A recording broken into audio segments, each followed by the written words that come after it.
আসসালামু আলাইকুম ওয়া রাহমাতুল্লাহি ওয়া বারাকাতুহু।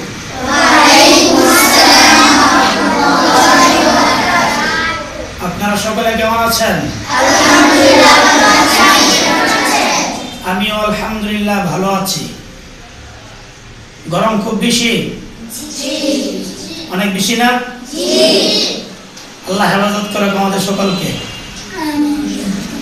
আমিন বলেন সবাই। তাহলে এই গরমের মধ্যে কিছু করণীয় আছে, কিছু বর্জনীয় আছে। এই গরমের মধ্যে কারেন্ট ঠিক মতো থাকে না এবং আসেও না, যার কারণে গরমটা খুব বেশি লাগে, তাই না? এত গরমের মধ্যে কি পড়াশোনা করা যায়? পড়াশোনা করা যায় না, খুব কষ্ট হচ্ছে, তাই না? তাইলে আমরা আল্লাহ তাআলার কাছে দোয়া করব যাতে করে আল্লাহ তাআলা আমাদেরকে আল্লাহ তাআলার পক্ষ থেকে প্রাকৃতিক বাতাস দিয়ে যেন আমাদের শরীরকে এবং আমাদের বাসস্থানকে যেন আল্লাহ শীতল করে দেন। নাকি বলেন? মাশাআল্লাহ। তাহলে এখন এর মধ্যে এই গরমের কারণে সুস্থ থাকতে হবে। সুস্থ থাকতে হবে। সুস্থ থাকতে হলে কি করতে হবে? আমরা মূল কথায় আসি। সেটা হলো, আপনারা কিন্তু অনেকেই পানি খান না ঠিক মতো। অনেকেই ঠিক মতো পানি খান না। অবশ্যই আমি হুজুরদেরকে বলে দিছি, হুজুররা কিন্তু খুব মেহনত করতেছে, আপনাদেরকে নিয়মতান্ত্রিক পানি খাওয়াচ্ছে, সব সময় আপনাদেরকে পানি খাওয়ার জন্য তাগাদা দিচ্ছে। কিন্তু এরপরে শুধু হুজুরাই দিবে, মনে করেন আজকে হুজুরা চলে গেল অন্য কোথাও একটু কাজে, বা সব হুজুরাই চলে গেল, শুধু আপনার একা, এমন যদি হয় কখনো, তখন আপনারা পানি খাবেন না। এই জন্য যাতে পানি খাইতে হয়, কি করবেন? সকালে ঘুম থেকে উঠে পানি খেতে হবে, এরপরে খাবারের আগে পরে, মানে পানি খাইতে হবে বেশি বেশি করে। পানির অপর নাম জীবন। পানির অপর নাম জীবন। এদের সারাদিন গরমের কারণে শরীর কিন্তু সিদ্ধ হয়ে যায়। শরীর কি হয়ে যায়? সিদ্ধ হয়ে যায়। পানির খুব শর্ট থাকে। এখন এটা এই অভাবটাকে পূরণ করতে হবে। এই জন্য বেশি বেশি করে পানি খাবেন, দেখবেন পানির যে অভাবটা শরীরের মধ্যে এটা পূরণ হয়ে যাবে ইনশাআল্লাহ।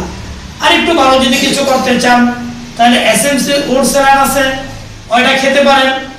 ওইটা খেলে কি হবে? আপনার শরীর থেকে যে ঘামগুলো ঝরছে, পানিগুলো বের হয়ে গেছে, এটা পূরণ করার জন্য কি করতে হবে?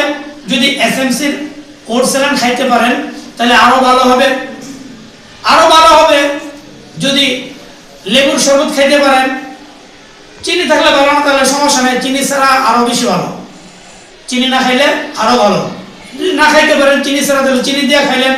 লেবুর শরবত বানিয়ে খাবেন, লেবুর শরবত বানিয়ে খাবেন। তাহলে আপনার শরীরের যে অভাব ছিল পানির, এই অভাবটা থাকবে না ইনশাআল্লাহ, এটা পূরণ হয়ে যাবে। এখন যদি না খান তাহলে কি হবে? সমস্যা কি হবে? আপনার প্রস্রাব লালও হতে পারে, হলুদও হতে পারে। এখন প্রস্রাব আসবে না, আটকে যাবে।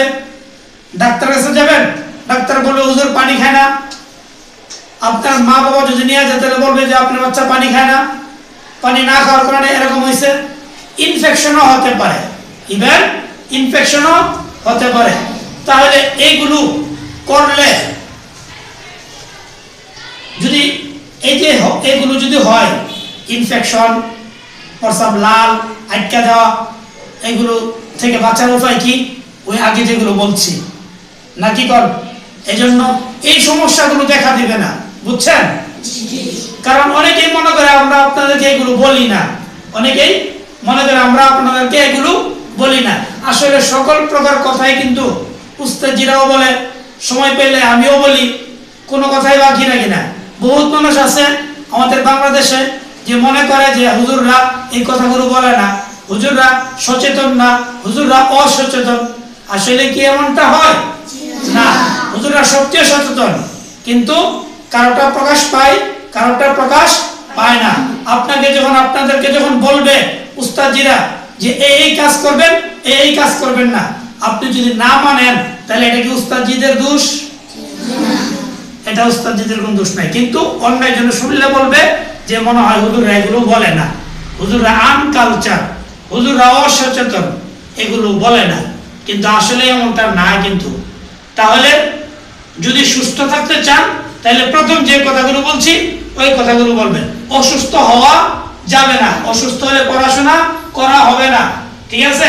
এই জন্য পড়াশোনা করতে হবে এবং সুস্থ থাকতে হবে, ঠিক আছে? আপনারা বুঝছেন? কে কে বুঝেন নাই? বুঝছেন কে কে? মাশাআল্লাহ, আলহামদুলিল্লাহ, বারাকাল্লাহু ফি হায়াতি।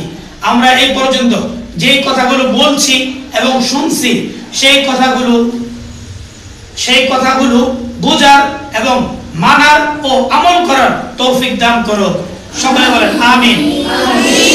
ওয়া আখিরু দাওয়ানা আনিল হামদুলিল্লাহি রাব্বিল আলামিন। আসসালামু আলাইকুম ওয়া রাহমাতুল্লাহি ওয়া বারাকাতুহু।